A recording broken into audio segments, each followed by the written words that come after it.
viendo en cuanto a que la salvación es determinada por la sola soberanía de Dios.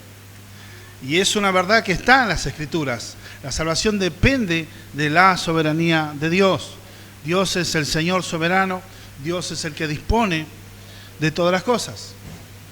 Pero hoy vamos a ver otro aspecto que nosotros podamos decir que también en la Escritura está revelada otra verdad, que es la responsabilidad humana, nuestra responsabilidad. Y de hecho, este título del sermón le había puesto un mensaje que exige una respuesta, el Evangelio. Es un mensaje que exige, que demanda una respuesta, un mensaje que demanda una respuesta. De hecho, una actitud humilde ante estas verdades, Charles Simeon, un maestro de Inglaterra, vivió a mediados del siglo XIX, y este hombre era un maestro en Cambridge, si mal no me equivoco, y una de las cosas que él sostenía cuando veía estas verdades, de decir la soberanía de Dios, la responsabilidad humana, y él decía, bueno, él se gozaba en Dios cuando él veía la elección de Dios y su soberanía, pero también se gozaba cuando en los escritos los apóstoles, inspirados por Dios, los mandaba a arrepentirse y a humillarse delante de Dios y a creer. Entonces, en cuanto a la salvación y la vida en sí, en la aplicación que tiene nosotros, muchos pensamientos lógicos quieren determinar o es una cosa o es otra. De hecho, una línea de pensamiento dentro del cristianismo avala en decir la capacidad de la decisión del hombre y que el hombre tiene la decisión final en cuanto a la oferta de Dios, pero teniendo en cuenta ese pensamiento estás anulando la soberanía de Dios y le estás sacando gloria a Dios y la gloria del Evangelio. Por otro lado, en otro no, porque todo es de Dios, entonces caes en el fatalismo. Entonces, ¿cuál es la postura? Es la Biblia que enseña y de la salvación y de la vida cristiana en sí. ¿Es la soberanía de Dios o la responsabilidad humana? Bueno, la respuesta teológica es sí. Las dos. Lo que la iglesia debe entender es aceptar con humildad. Son dos principios que a nosotros nos cuesta conjugar, nos cuesta comprender, pero porque tenemos un entendimiento limitado. Estas dos cuestiones chocan en nuestra mente, en nuestro corazón, pueden producir conflictos, pero en realidad en la mente de Dios tiene una perfecta conjugación y ninguna de las dos está en conflicto con la otra. Por eso viene de la mente de Dios. Por eso viene de la mente de un ser soberano.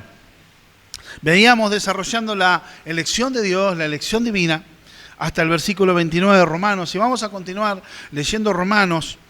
Vamos a continuar hasta, Dios mediante, no podamos llegar al versículo 13 del capítulo 10. Pero verso 30 del capítulo 9 de Romanos, continuando con el pensamiento, desarrollando, vamos a ver cómo Dios se glorifica. Cómo el error de Israel. Hay otra enseñanza también que habla, bueno, no repitamos la misma historia. Es como decía un pastor, Mariano Merino, sobre este mismo texto casi él decía, bueno, no repitamos la misma historia, y que un pueblo que ignora su historia tiene la tendencia a volver a repetirla, pero por no conocer. Entonces, vamos a ver esto para no caer en el legalismo, para no caer en principios que van contrario a la voluntad de Dios. Dice la Escritura, leemos en el nombre del Padre, del Hijo y del Espíritu Santo, ¿qué pues diremos? ¿Que los gentiles que no iban tras la justicia han alcanzado la justicia? Es decir, la justicia que es por fe. Mas Israel, que iba tras una ley de justicia, no la alcanzó. ¿Por qué? Porque iban tras ella no por fe, sino por las obras de la ley, pues tropezaron en la piedra de tropiezo, como está escrito, he aquí, pongo en Sión piedra de tropiezo y roca de caída, y el que creyere en él no será avergonzado. Acá seguimos hablando, habla la soberanía de Dios en la elección. Entonces, ¿qué pasa? Hablando sobre Israel, y Pablo vuelve a decir en cuanto a que después en el capítulo 10, en el verso 1, dice, hermanos, ciertamente el anhelo de mi corazón, dice, y mi oración hacia Dios y por Israel es para salvación. Fíjense una de las cosas que comienza Él está orando por salvación. De hecho, a él lo consideraban enemigo de Israel, lo consideraban alguien que estaba pervirtiendo a Israel. Y después, más adelante, voy a desarrollar una de las acusaciones que él recibía de parte de sus hermanos de raza, de parte de sus paisanos, y los ataques que recibía porque él predicaba a Cristo. La Escritura nos enseña lo siguiente. Acá estamos hablando de que Israel estaba buscando una justicia que es por las obras y no alcanzó. Pero los gentiles alcanzaron la justicia que no buscaban. Porque ¿quiénes tenían los privilegios? Hasta se podría decir en un aspecto, tenían privilegios que ellos desperdiciaron. Tenían la ley de Dios, tenían a los patriarcas, tuvieron la palabra de Dios, los mandamientos de Dios, el sacerdocio, el templo, el culto lo tenían. Ellos conocían cómo Dios debía ser adorado. ¿Y qué hicieron ellos? Como que desperdiciaron todos esos dones. Todos esos regalos los desperdiciaron. Se encerraron en su propio pensamiento en vez de entender lo que era de Dios. Y una de las cosas que ellos tropezaron con Cristo. Vemos la soberanía de Dios en la elección, pero Martin Lloyd-Jones, respecto a este pasaje, habla de que si uno se salva, depende de la soberanía de Dios. Y cuando uno se pierde, está bajo su responsabilidad. Es por su entera responsabilidad. Podemos entender de que acá está hablando del tropiezo, en una piedra de tropiezo, que tiene que ver un cascote. Bueno, el apóstol Pablo está combinando dos pasajes del libro del profeta Isaías. Uno está en el capítulo 28 y el otro está en el capítulo 8. En el capítulo 28, donde venían a hablar aquel que traía la buena noticia. Cada vez que Israel era atacado, cada vez que Israel estaba siendo acosado, Dios levantaba un profeta, Dios levantaba una persona para decir, bueno, en esa palabra profética decía, bueno, que esta es la roca que trae, entonces que tenía que sostenerse y sustentarse en la roca de Dios. Entonces, cada vez que había conflicto, ellos, ¿qué es lo que tenían que hacer? Sostenerse en esa promesa de Dios, de que Dios los iba a defender y que Dios los iba a guardar. Dios se iba a glorificar en sus vidas. En el capítulo 28 de Isaías, verso 16, habla que Dios les trae esa piedra sobre la que tenía que sostenerse la palabra, la promesa de Dios, la seguridad de la cobertura de Dios. Pero en esa palabra, en vez de sostenerse en la roca, que es la palabra de Dios, en Dios mismo, hablando de Cristo mismo también, ya que Cristo a sí mismo aseveró que Él es la roca, de hecho es la piedra angular. Nos habla Efesios capítulo 2, pero también el Salmo 118, y Jesús habló de sí mismo. Él es la roca que desecharon los edificadores y que vino a ser la piedra del ángulo, la piedra principal de edificación. De hecho, Israel no alcanzó la justicia que ellos buscaban, no alcanzó lo que ellos estaban buscando tan afanosamente. ¿Por qué? Acá hay un contraste en estos 3 versículos que habla de la justificación por fe y la autojustificación que buscaba Israel a través de su orgullo, que esto no alcanzó. ¿Por qué? Porque ellos estaban yendo por caminos equivocados. Acá el apóstol Pablo está enseñando la justificación por fe y el vivir la ley de Dios, vivirla por la fe, no como el vínculo para yo alcanzar un cúmulo de méritos. De hecho, hay mucha diversidad de religiones, hay mucha diversidad de pensamientos, pero en definitiva se dividen en dos. La justicia delante de Dios que se obtiene a través de la fe, a través de creer en la obra de Cristo, de uno que hizo, y la justicia que obtiene a través de las obras. Estoy hablando dentro del cristianismo, fuera, la mayoría de las religiones, vos obtenés tu bienestar con los dioses o con el Dios que adorás a través de tu comportamiento, a través de tu esfuerzo, a través de levantar tu propio estándar. Y los israelitas habían buscado querer agradar a Dios y justificarse a sí mismos a través de guardar sus obras.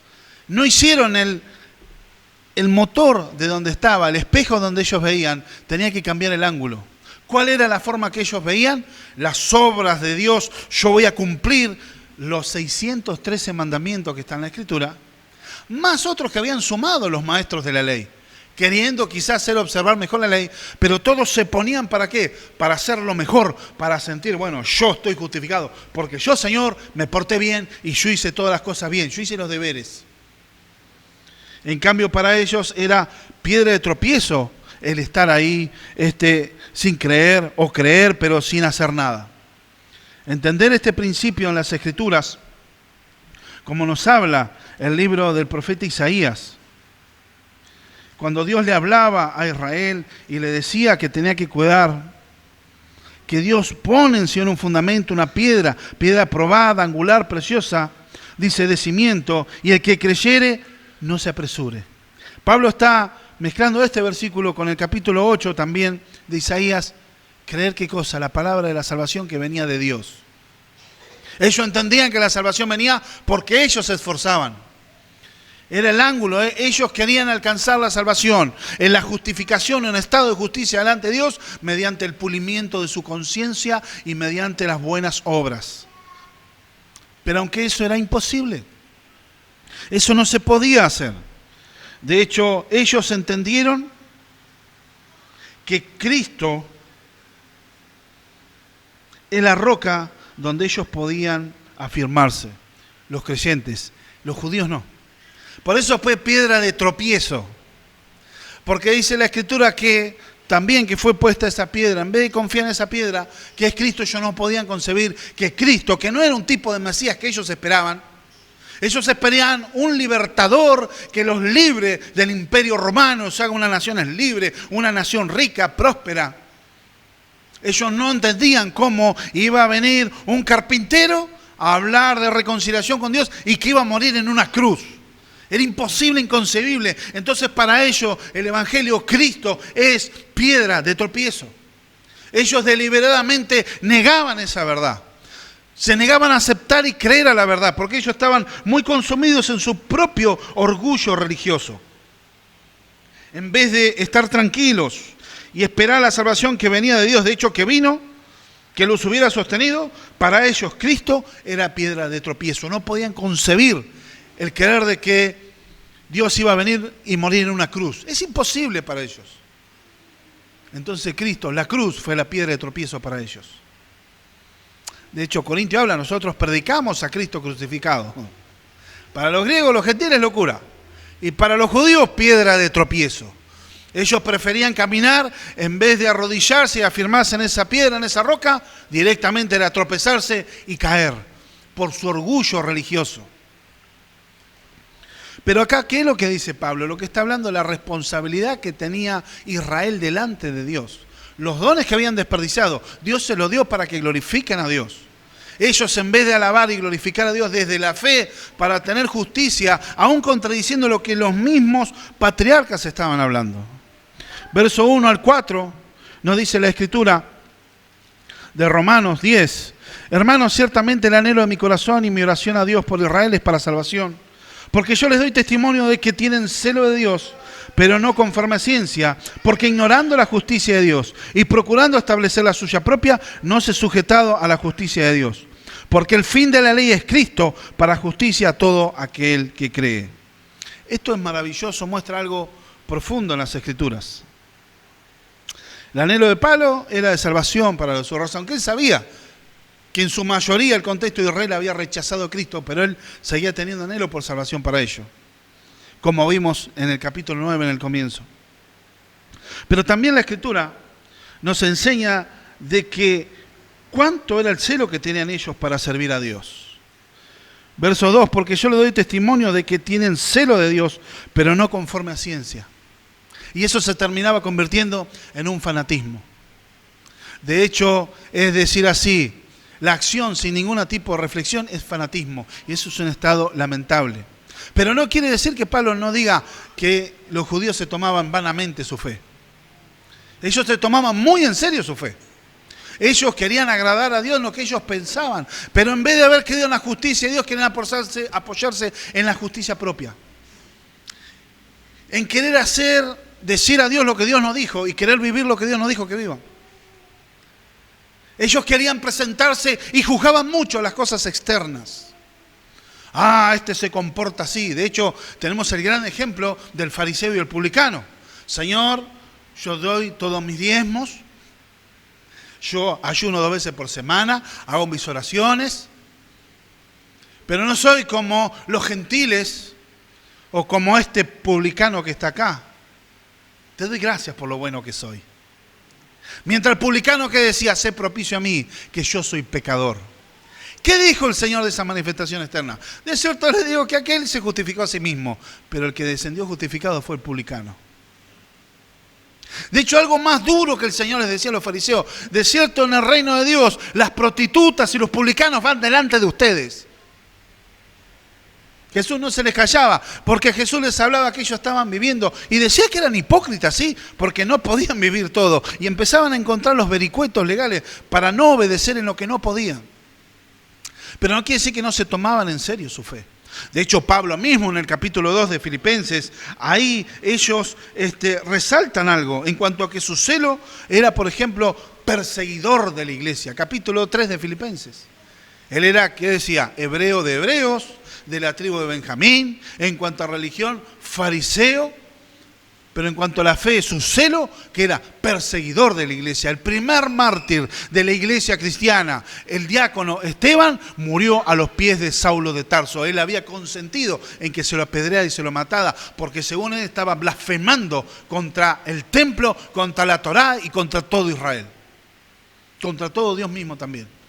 Fíjense lo que era Pablo. De hecho, la Escritura habla que yo, en el libro de Gálatas capítulo 1, en mi celo y en mi observancia de la ley, aventajaba mucho de mis hermanos.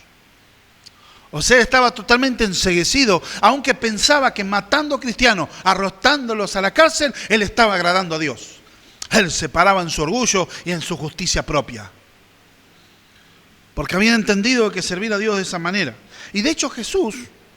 Fíjense que Jesús también decía, son hipócritas, pero también, ¿qué decía? Mateo capítulo 5, verso 20, les decía a los que estaban, a los discípulos, de hecho, que si la justicia de ustedes no es superior a los fariseos, no van a heredar, no van a entrar en el reino de los cielos. ¿Cómo? Eran hipócritas, ahora los considera campeones, no son el modelo. Digo que la justicia propia que ellos tenían, su celo y su afán, la justicia de ellos tenía que ser superior. Pero no en el sentido que tenían que esforzarse más, sino estaba hablando de Cristo mismo. La justicia que se adquiere a través de Él, que es superior a la de los fariseos y a la de muchos israelitas, religiosos, pero muertos interiormente. La justicia perfecta, santa y pura que Dios aprobó solamente es la de Cristo. Por eso la justicia que se recibe por la fe a través de Él es la única que sirve y la que cuenta delante de Dios. No les dijo, pórtense mejor que ellos, porque hubiera sido más religiosidad. Y hubiera sido más ceguera. Como hoy en muchos ámbitos cristianos lamentablemente se enseña que casi la justificación es por fe, pero después tenés que la salvación sostenerla por tus obras. Hermano, fíjate cómo se comporta y ¡prá! Ya bajamos. Es un principio de entender la gracia de Dios. No estoy hablando de justificar el pecado ni la maldad. Estamos hablando de justicia de Dios. Una justicia que no se puede obtener porque yo me porto bien. Porque muchas veces el portarme bien es según como yo veo. Como nos enseñaba Josué hoy. Muchas veces cosas del mal según de los ojos de quien lo mira. Como se enseña hoy en día en todo lado. El mal es algo real y que existe, Dios lo ha permitido. Pero para un musulmán, fanáticamente en su religión, se inmola matando mucha gente en un atentado. Pero para él está sirviendo a Alá, está agradando a Dios, está bien. Las cruzadas en la Edad Media, cuando atacaban Jerusalén, ejércitos de la iglesia, ejércitos cristianos, masacraban musulmanes y judíos. Porque ellos estaban sirviendo a Dios. Muchas veces, queremos poner a decir a Dios lo que Dios dice y no lo que Él dice en su palabra. La justicia que es superior solo se obtiene por Cristo. Ellos estaban imbuidos en su religiosidad. Por eso el camino que ellos estaban haciendo era un camino de celo, pero sin conocimiento. A veces no basta con solo ser sincero, porque se puede estar sinceramente equivocado. Un compromiso sin reflexión es fanatismo. Esto ignora la justicia que viene de parte de Dios. Y quieren hacer, ¿qué cosa? La suya propia. Juzgar todas las cosas de acuerdo a sus propias reglas. Por ende, ¿qué cosa? Fueron rebeldes a Dios. Por eso también rechazaron a Cristo. ¿Por qué? Fíjense que ellos querían presentarse con su justicia propia, ignorando la justicia que viene de Dios y procurando establecer la suya propia, no se sujetaron a la justicia de Dios, terminan siendo rebeldes. Es decir, ¿qué es lo que ignoraron ellos? Fíjense, Génesis capítulo 15, la promesa que Dios le dio a Abraham. Eso lo enseñamos en el capítulo 4 y el apóstol Pablo lo dejó escrito en la carta a los romanos. ¿Qué dice? Creyó Abraham y le fue contado por justicia. Él creyó la promesa de Dios y Dios se lo tomó como justicia. No porque Abraham se esforzó a obedecer la ley de Dios. De hecho, cuando Abraham vivía no estaba la ley de Dios. No estaban los 10 mandamientos. Él creyó a Dios. David también en el mismo pasaje habla: bienaventurado aquel cuya transgresión ha sido perdonada, y sigue el pasaje. Y David era un nene de aquellos, pero él fue perdonado porque él creyó. Fue justificado por su fe, no por las obras. Las obras debían ser el fruto de vivir una vida justificada por Dios. Ellos tenían que haber hecho los sacrificios y presentar la adoración en fe, pero entendiendo que eso no era el objeto, la acción misma que los acercaba a Dios o que los justificaba, sino entender de que Dios ya justificaba. Por eso hacían esas obras. Cambiaron el orden en ponerse el ser humano, es decir, ¿qué es lo que negaban ellos? Querían negar la justicia que venía de Dios y negando la escritura misma que ellos la leían de memoria. Y por eso terminaban negando a Cristo. ¿Qué decían? Dios establece su justicia a través de la fe. Estoy hablando de Génesis. Estoy hablando del libro de los Salmos. Ya conocían, para la altura de los libros de los Salmos, ya estaba la ley de Dios. Pero ellos que decían, no, Dios no. Vos decías, sí, pero nosotros vamos a ser nosotros, porque esto es mejor. Nosotros vamos a hacer las cosas mejores. Y así es la actitud de muchos, inclusive cristianos. Por un lado dicen creer en Cristo, pero quieren vivir de acuerdo a la observancia de la ley. E inmediatamente se cae bajo el espíritu fariseo. La hipocresía, porque hay momentos que no vas a poder obedecer la ley de Dios en total. De hecho, que está el contraste. Ignoran la justicia y quieren hacer la suya propia. Jugamos con nuestras propias reglas y, ojo, se terminan rebelando contra Dios. Por eso rechazaron a Cristo. Porque no entendían el fin de la ley. Porque el verso 4 dice, porque el fin de la ley es Cristo, para justicia a todo aquel que hace, que se porta bien, aquel que cree. La ley apuntaba a Cristo. ¿Por qué fue expuesta la ley? Y ahí viene el contraste donde habla, según el Levíticos, libro de Levíticos, libro de la ley, capítulo 18, verso 5, de lo que dice en el verso 5. Porque la justicia, que es por la ley de Moisés, escribe así: el hombre que haga estas cosas vivirá por ellas. O dice transliterado, el hombre que obedeciere toda la ley vivirá por ello. Pero no es que Dios está dando un mensaje irónico. Tenés que vivir toda la ley de Dios para ser justificado por la ley, lo cual es imposible. La ley te apuntaba a Cristo. Decía el pastor Mariano Merino, haciendo la figura que la ley fuera una señora, y uno se acerca: bueno, señora ley, ¿cómo yo puedo hacer para ser justo delante de Dios? Para que yo pueda justificarme. Y la señora ley decía: mirá, yo no tengo poder para justificarte, yo tengo poder para condenarte, porque el poder de la ley, la debilidad de la ley es nuestra debilidad. Entonces nuestro pecado, la ley, nos condena, no tiene poder para salvarte. Pero también Gálatas, capítulo 3, habla de que la ley sí es un tutor que nos lleva a Cristo. Es como decía el pastor Mariano Merino, decía, bueno, vamos a esta ilustración. Señora ley, ¿qué puedo hacer? Mirá, yo solo tengo poder para condenarte, pero sí te puedo llevar a alguien que te puede justificar. Es llevarnos a Cristo. Gálatas nos habla de eso en el capítulo 3, verso 24.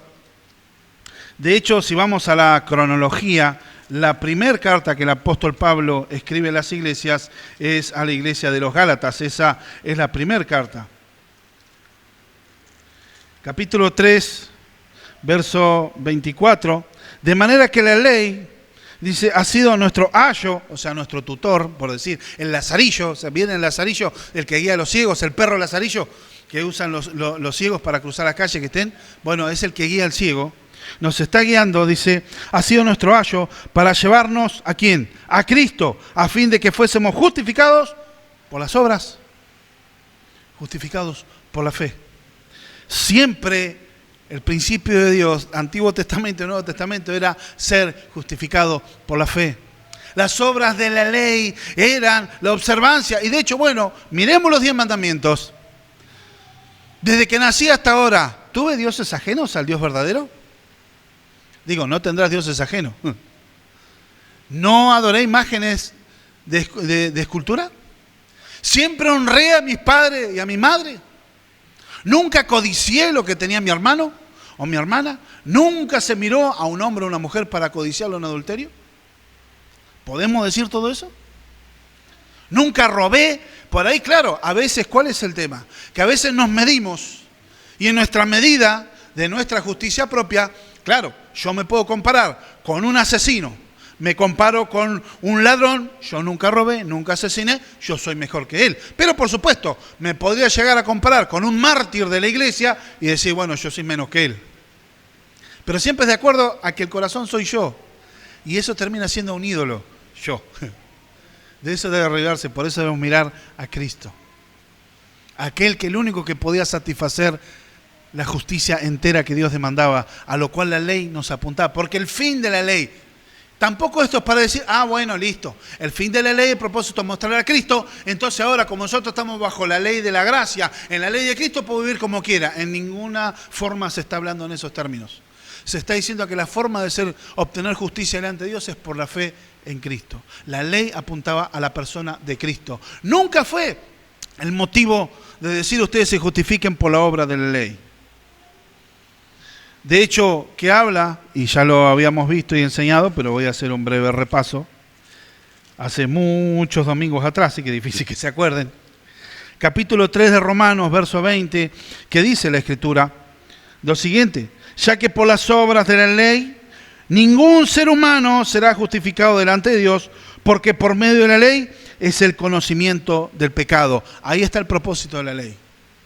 ¿Por qué fue manifestada la ley de Dios? Para manifestar el carácter santo de Dios y nuestra condición caída. ¿Para qué? Para mostrarnos la necesidad de un Salvador. Por eso la ley apunta a Cristo. Siempre fue el apuntar a Cristo. Pero siempre están de acuerdo que ellos tenían la responsabilidad de agradar y vivir a Dios. El tema que en vez de glorificar a Dios, estaban glorificándose a sí mismos. Pero eran responsables ellos. Ellos negaban a Cristo, negaban su responsabilidad, queriendo vivir en su justicia propia. De hecho, lo que apuntaba la ley, Pablo está usando también en alegorías, como dije también, a lo que es Abraham y a lo que es David, que es salvación por creer. De hecho, Juan Calvino hace un comentario, dice que el primer paso para obtener la justicia de Dios consiste en renunciar a la justicia propia. Primer paso, es la imposibilidad de que yo sea justificado por mis obras delante de Dios. Porque ser justificado por las obras, dice la Escritura, que tengo que haber obedecido la ley de Dios en una manera perfecta, tanto en acciones, en mis pensamientos, en mi forma de hablar, en mi correcta forma de administrarme, desde la cuna hasta la tumba, sin violar ni siquiera uno. Santiago nos habla de que podemos estar teniendo todos los mandamientos, pero si violamos uno, nos constituimos que el transgresor de todo. Uno solo, digamos. Un asesino, ¿cuánto asesinato tiene que hacer para ir a la cárcel? Uno. Bien, ya está en la cárcel. Un mandamiento que nosotros violamos, ya somos merecedores de cárcel, de condenación eterna. Por eso es la imposibilidad, por eso es ir en contra de la justicia divina, querer justificarse por vos mismo. Es lo que el mundo vive, es lo que en la tierra se enseña, el querer restaurar la relación con el ser creador, con Dios o como le llaman otros, pero a través de ¿qué? De tu comportamiento, a través de tu esfuerzo. Es inútil, es imposible, no sirve. Por eso está Cristo, en la justicia que se revela en el Evangelio. Nadie puede hacerlo cabalmente. Y si somos culpables de todo, ¿cómo hacemos? De hecho, pero la justicia que es por la fe dice así: no digas en tu corazón, ¿quién subirá al cielo? Esto es para traer abajo a Cristo. O ¿quién descenderá al abismo? Esto es para hacer subir a Cristo y de entre los muertos. Mas ¿qué dice? Cerca de ti está la palabra, en tu boca y en tu corazón. Esta es la palabra de fe que predicamos. De hecho, acá Pablo está transmitiendo un texto que se encuentra en el libro de Deuteronomio, capítulo 30. Le está cerca de ti está la palabra. Y los mandamientos, ¿qué pasa? No es que vos tengas para relacionarse con Dios, no es que tengas que cruzar un río, como dice en Deuteronomio, o tengas que ir al mismo cielo. No es algo imposible, cerca de ti está la palabra, tenés la ley. Pablo está traspolando ese principio, hablando de Cristo. No tenés que subir al cielo para traer a Cristo, porque ya Cristo vino, se encarnó y murió en la cruz del Calvario. Y resucitó, o sea, no tenés que subir para bajarlo, o no tenés que descender a lo profundo del abismo para traer a Cristo, porque ya Cristo resucitó, ya la cuestión está hecha, no es por tu esfuerzo. Es sencillo, Cristo por eso está disponible para todos hoy. No es algo que tenés que hacer un gran esfuerzo y matarte. Como cuando era católico romano, hacía procesiones y hacía grandes caminatas así de rodillas cuando era chico. No tengo que hacer eso, porque ya Cristo lo hizo. Dios se hizo propicio en Cristo para todos nosotros. Por eso la responsabilidad del ser humano. No son cosas imposibles. Cerca de ti está la palabra. ¿Qué es Cristo? La palabra de Dios hecha carne. Cerca de ti está Cristo. Podemos ver que Cristo está a la disposición. Ya vino, murió, resucitó. Y la palabra de fe que habla Pablo no está hablando de una cuestión de obras. Que este es un mensaje, y de hecho el título que estoy dando en esto, que exige una respuesta. La fe en el Evangelio. Y podemos tener uno de los credos, y de hecho el credo más antiguo y más sencillo de la fe cristiana. Los credos son la voz de la iglesia. Es como decir, la Biblia es la palabra de Dios, pero los credos que se hicieron en determinados momentos para contrarrestar ciertos pensamientos o corrientes que querían infectar la iglesia buscando en la palabra de Dios establecía el pensamiento. Esta es la voz de la iglesia cree en esto. Y la más sencilla y una de las más antiguas habla de esto: cerca de ti está la palabra de fe que predicamos. Que si confesares con tu boca que Jesús es el Señor y creyeres en tu corazón que Dios le levantó entre los muertos, serás salvo. Porque con el corazón se cree para justicia, pero con la boca se confiesa para salvación.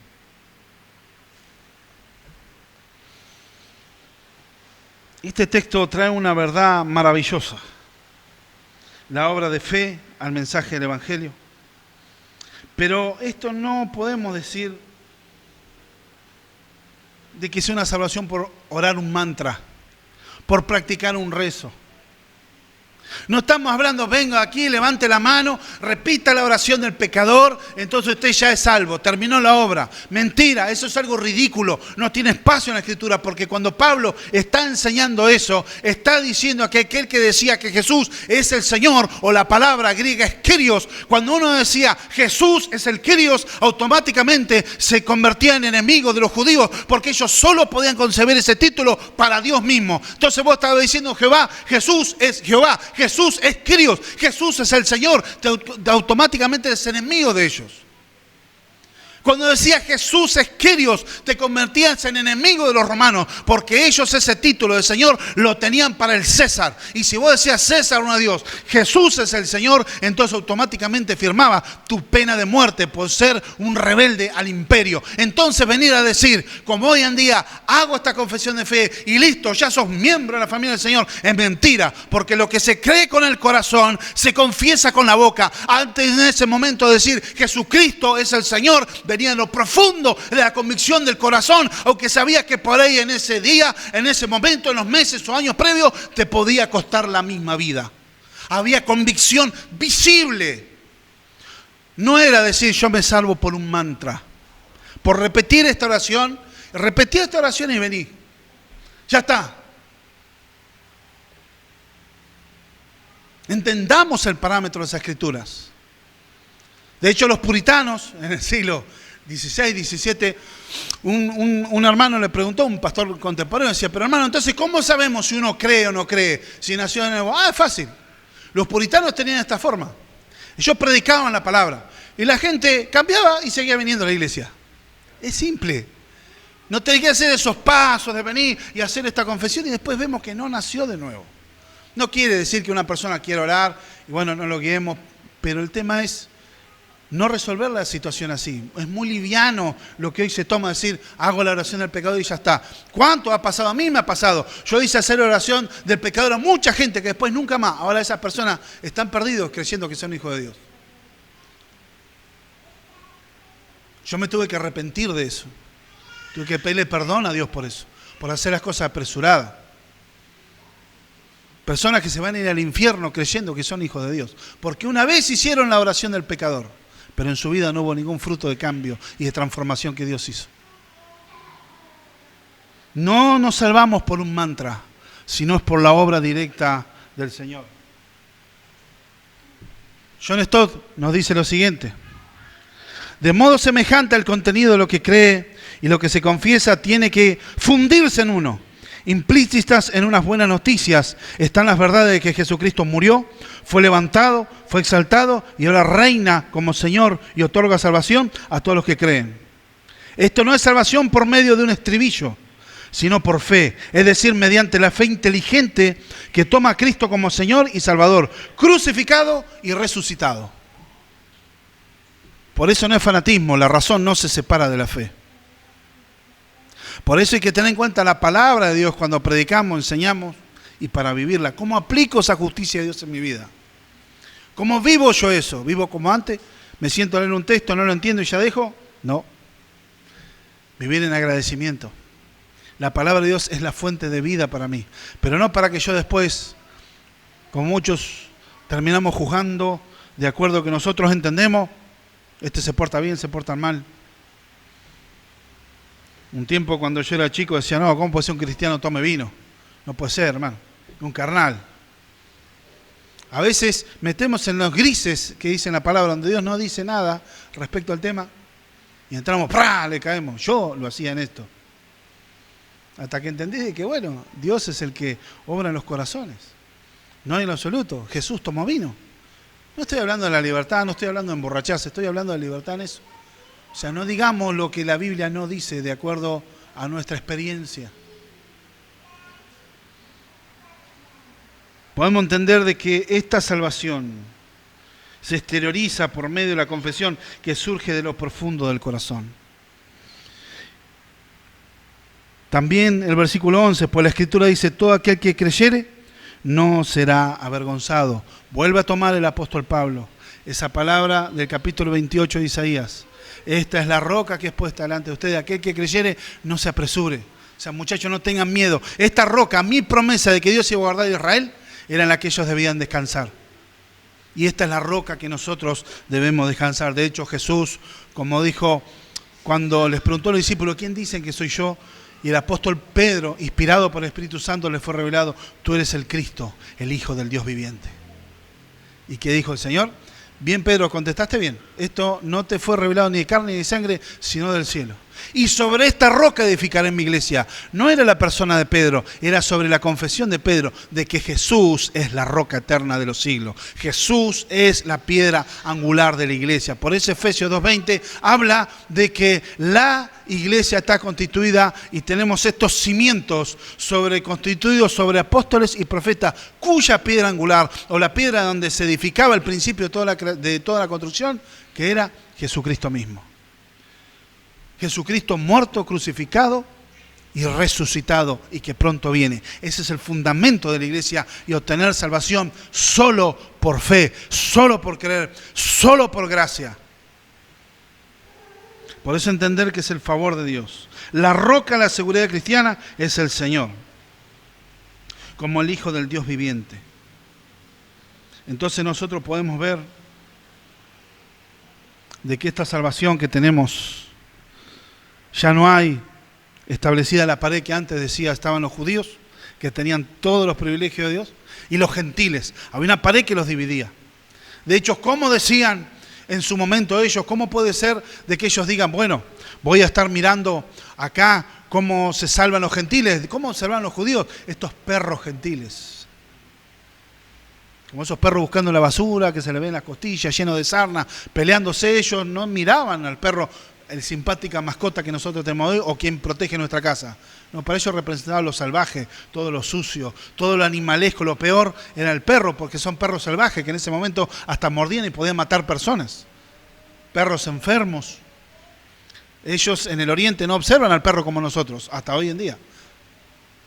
Le tienen temor, entonces para ellos los gentiles representaba eso.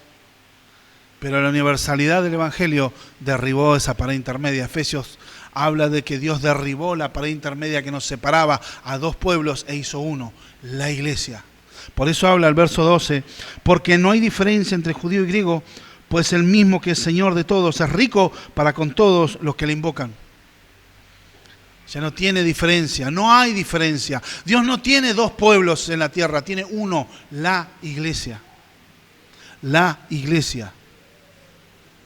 Tiene un solo pueblo, la iglesia.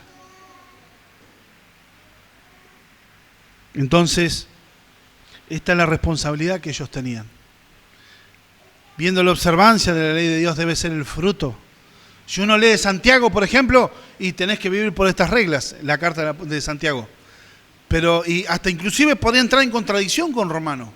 Porque Pablo defendía la salvación solo por fe, la justicia de Dios obtenida solo a través de los méritos de Cristo, solo por la gracia.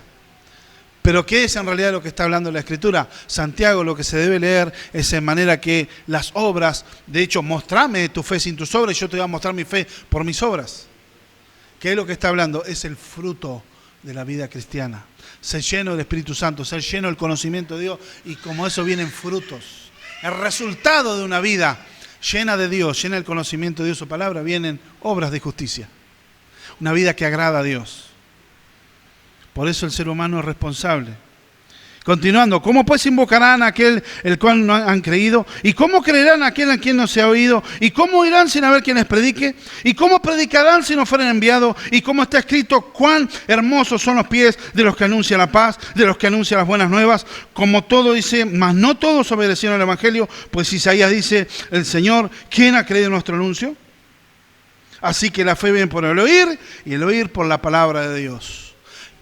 Tienen que ser enviados. ¿Qué está hablando? ¿Que no fueron enviados? ¿Cómo van a creer? ¿Cómo invocarán a aquel que no han creído? ¿Y cómo creerán a aquel a quien no han oído? ¿Y cómo irán sin saber quién les predique? Está hablando de que proféticamente Dios le había mandado un mensajero. Cuán hermosos son los pies de los que anuncian la paz. ¿Quién está hablando? Cristo. Y también Pablo mismo está cumpliendo esa función, de que él iba a preguntar y anunciar la paz. Esa palabra de que cuán hermosos son los pies de lo que anuncia la paz está basada en el tiempo que Israel recibió la noticia de que iban a ser libres de su cautiverio de Babilonia. Volvía la paz, Israel iban a ser libres. Y Pablo estaba cumpliendo también esa función, pero primeramente Cristo es el que anunció la paz. Es un mensaje mesiánico, un enviado a predicar las buenas nuevas. De hecho dice Isaías, y eso está basado en Isaías 65, pero también la Escritura nos habla lo siguiente.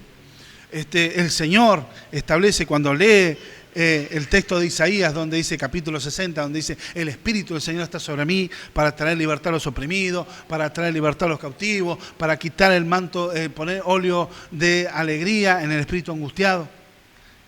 La misión del Señor era rescatar a su pueblo.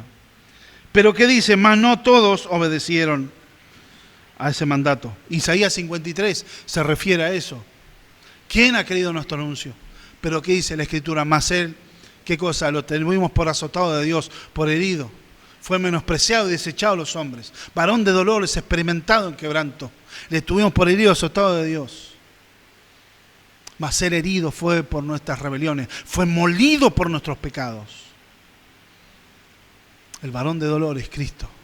No todos aceptaron, y ser honesto, en la evangelización no todos van a creer, como en su mayoría Israel, hasta el día de hoy, ellos cerraron su corazón. De hecho, ni quieren mencionar el nombre de Jesús, hablan de el colgado, y no pueden concebir.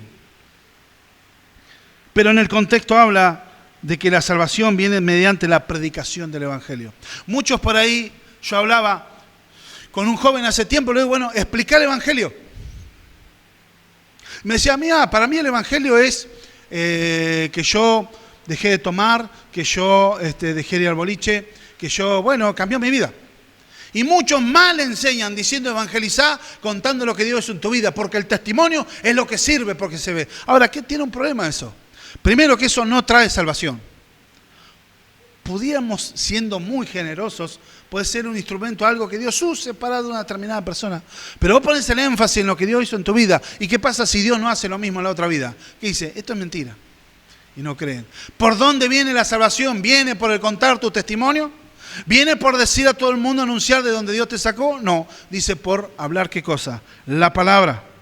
Así que lo viene por el oír, y el oír por la palabra de Dios. Llamar a pecador al arrepentimiento es a través de la exposición de las Escrituras. No quiere decir que cuando vos estés evangelizando, sí o sí tengas que estar con una Biblia diciéndole, sino que ya tiene que estar en tu mente, en tu corazón, el texto, en la palabra. Eso es lo que produce en la persona. El obrar, el Espíritu Santo obra a través de esa palabra que uno da, y es el llamamiento interno que Dios hace en el corazón. Cristo se revela. Pero ¿dónde viene la responsabilidad de Israel? Porque uno dice, hasta ahora vimos justificación por fe, Pablo está desarrollando eso. Pero ¿qué dice? No todos creyeron, no todo Israel creyó. Todos rechazaron la piedra de tropiezo, Cristo. Ese siervo sufriente. De hecho, ¿cómo interpretan ellos hoy en día el pasaje de Isaías? Ellos dicen que el siervo sufriente es Israel, no Jesús. Pero cuando les pones a leer detenidamente, terminan diciendo, sí, Jesús. Pues digo, ¿no han oído antes bien? Por toda la tierra ha salido la voz de ellos, y hasta los fines de la tierra sus palabras. También digo, ¿no han conocido esto Israel? Primeramente Moisés dice, yo provocaré a celos a un pueblo que no es mi pueblo. Con pueblo insensato os provocaré a ira. Entonces nosotros, a Isaías, resueltamente, en otro texto dice, valientemente dicho, fui hallado en los que no me buscaban. Me manifesté a los que no preguntaban por mí. Acá lo que está hablando la Escritura, basándose en los textos del libro de los Salmos, porque no hubo quienes predique, Pablo está predicando, pero ¿cómo? Israel no tuvo la palabra de Dios, no tuvo el Evangelio, Israel tuvo la palabra, y la gloria de Dios llenó toda la tierra. En la Biblia, cuando habla de tierra, está hablando de Israel. Cuando habla de tierra y no dice tierra de Madariaga, tierra de Pinamar, de Villa Gesell, cuando no tiene un nombre, habla de tierra solo, está hablando de Israel. Entonces toda la tierra de él fue llena de la gloria de Dios. ¿Y qué hicieron ellos? Se cerraron. ¿No han oído antes bien? Por toda la tierra ha salido la voz de ellos, y hasta los fines de la tierra sus palabras. Esto basado en el Salmo 19:4. También digo, ¿no han conocido esto Israel? Primeramente Moisés dice, yo te voy a provocar a celos. Hechos 23, después lo leen en casa. Habla algún pasaje interesante. Pablo y Bernabé iban a las sinagogas a predicar. Y le hablaban a sus hermanos judíos. Y de hecho fueron aún a un día de reposo, expusieron el Evangelio y le dijeron, bueno, hagan una cosa, vengan el próximo día de reposo para vengan y explíquennos. Y de hecho había la mayoría judíos y algunos gentiles, prosélitos, o sea, convertidos al judaísmo, estaban ahí. Al otro día de reposo fueron a predicar. Y había reunida multitud, y había muchos gentiles.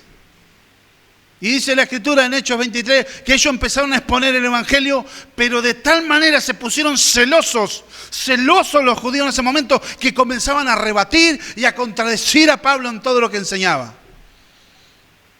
Comenzaban a decir, está pervirtiendo la palabra de Dios, está contra el templo. Entonces, ¿qué es lo que dice Pablo? Bueno, era necesario que primero a ustedes se les predique el Evangelio, pero ahora nosotros nos vamos a los gentiles. Era necesario, primero tenían que tener ellos. Pero la dureza de su corazón fue tal, porque ellos no podían concebir que a través de la luz de la Escritura, ellas estuvieron en el mismo situación moral, espiritual, de decadencia, en la misma desgracia que estaban de ser pecadores necesitados de un Salvador. La diferencia está en que los gentiles sí reconocían su necesidad de un Salvador, veían su perversión. En cambio, los judíos se veían su supuesta perfección moral, veían su supuesta perfección al observar la ley y no se veían necesitados. Estaban peor que los ciegos físicamente porque estaban enceguecidos de su mismo ego. Por eso ellos no podían entender y por eso hasta el día de hoy rechazan. Celosos, de hecho, como decía Pablo, yo aventajaba a muchos de mis hermanos aún que en la tradición de mis padres, agregados a la palabra de Dios, tradiciones. Era fervientemente de eso, fanático. Y ese fanatismo lo llevaba a negar a Jesús. Pero ¿qué dice? ¿Cómo termina diciéndole a Israel eso? Pero acerca de Israel, Dice, todo el día extendí mi mano a mi pueblo rebelde y contradictor. Todo el día. Se manifestó en gente que no lo buscaba. De hecho, acá está siendo cuando menos generoso Pablo. La mayoría de los gentiles, más en esa época, como hoy en día mucho, pero en esa época, eran asesinos, rebeldes, egocéntricos, soberbios, ladrones. No tenían los valores que hoy tienen la mayoría de los países técnicamente cristianos. La influencia del cristianismo en años. Valores medios parecidos. En ese momento no. Paganos, idólatras, egocéntricos, amadores de sí mismos, sin afecto natural. ¿Qué dice la Escritura de eso? Dios se manifestó a quienes no lo buscaban. Y aquellos que pensaban que podían acercarse por su misma fuerza, se rebelaron ante Dios y no tenían la justicia que era superior, que era la de Cristo. Rechazaban eso. No podían creer que yo podía estar igual que este perro gentil. Por eso dice, no hay judío ni griego, todos necesitamos de Cristo. Lo que apuntaba a la ley no era tu perfección moral. Jesús no vino a moralizar, Jesús vino a salvar pecadores y la forma de obtener justicia delante de Dios es por creer en la justicia que Él obtuvo en su vida santa y en su muerte sustitutiva en la cruz del Calvario y aprobada y ratificada en su resurrección. Sin la cruz, sin arrepentimiento, sin negar, sin renunciar a nuestra justicia propia, no podemos ser justificados delante de Dios. Y así viven muchos cristianos hoy en día. Pueden ser como Israel, un pueblo rebelde y contradictor. Muchos juzgan lo exterior. Hace años había una persona que cuando yo era nuevo en el Evangelio me juzgaba mucho. No, vos fumás, bueno, tenés que dejar de fumar. No quiere decir que no era buen consejo. Pero ¿cómo lo daba? Porque juzgaba eso. Pero esa persona no tenía problema en hacer división en la iglesia. Era reunión de obreros que hacía, reunión que armaba líos. ¿Pero por qué? Porque su corazón estaba lleno del orgullo de esa misma persona. Porque yo estoy, y se para como el fariseo en juzgar a los demás. En lo que a mí me afecta y me da asco el pecado del otro, a ese lo voy a matar. Pero por ahí ese otro es humilde, confiesa, está luchando con su pecado, con su maldad. Pero yo, que le caiga todo. Entendamos, la gracia es para todos. El estado de pecado es igual para todos, no hay diferencia judío ni griego. Todos necesitamos a Cristo. Y ahí está nuestra responsabilidad. ¿Qué es lo que dice Israel? Israel también era responsable. Ellos por su propio deseo negaron a Cristo. Y de hecho, ¿qué dice la Escritura? Todo el tiempo extendí mi mano a mi pueblo. Rebelde y contradictor. Eso también está en un pasaje cuando estaban por pasar a tierra prometida, donde Moisés le dice en Deuteronomio, miren que ustedes van a pasar al otro lado, pero no es por vuestra justicia. No es porque ustedes hicieron los deberes bien, Siempre les dejó en claro la necesidad de un Salvador y que nosotros lo podamos tener. ¿Qué nos aplica a nosotros en este día? Nos aplica en la humildad, en tener, venimos de la soberanía de Dios, nuestra responsabilidad es ser humildes delante de Dios, aceptar la soberanía, vivir que esa soberanía de Dios en la salvación, en su elección santa y soberana, determinada en el consejo de su voluntad, como es la razón teológica, como les dije hoy, la razón a vista humana, los romanos, los judíos mataron a Jesús, lo entregaron a muerte. Pero la razón teológica es que el Padre entregó al Hijo. Jesús no es el plan B porque el ser humano se equivocó y falló. Jesús es el plan, el fin y el medio de salvación. ¿Por qué Dios lo hizo de esa manera? Lo sabe Dios, pero eso es lo que tenemos revelado en la palabra. Y somos responsables. Aquel que se pierde por su propia responsabilidad. Nos debe estimular. Son hermosos los pies de aquellos que anuncian la paz del Señor. El evangelizar nos alienta a evangelizar. Y esta iglesia debe evangelizar. En muchas cosas pecado gravemente delante de Dios por no predicar el evangelio a otros. No corramos y no repitamos lo mismo que hizo Israel. Se encerró en sí mismo y decir, bueno, acá solo es para mí, los gentiles. De hecho, ellos ¿cómo pensaban? Que los gentiles eran la leña que alimentaba el fuego del infierno. Cristo derribó esa pared intermedia y el evangelio es para todos. La salvación es de Dios, nosotros debemos predicar el evangelio. Dios es el que hará la obra. Te aliento, iglesia, a que tomes la aventura y en este año del discipular vamos a estar capacitando eso, apuntar a muchas cosas en este año para que Dios sea glorificado en este lugar. Acuérdense, yo no estoy enloquecido el crecimiento numérico, pero sí el compromiso con Dios. Muchos deben renunciar al egocentrismo religioso y empezar a mirar con los ojos del Señor. No es por tu justicia propia, es por Cristo. Y si Dios te rescató a vos y Dios rescató al otro, yo no tengo por qué estar enemistado. No tengo por qué estar a veces mirando con ojos de juicio. Somos la iglesia. Que podamos aplicar esto en nuestra vida y orar para que Dios se glorifique en medio de nuestra vida y no ser un pueblo rebelde y contradictor.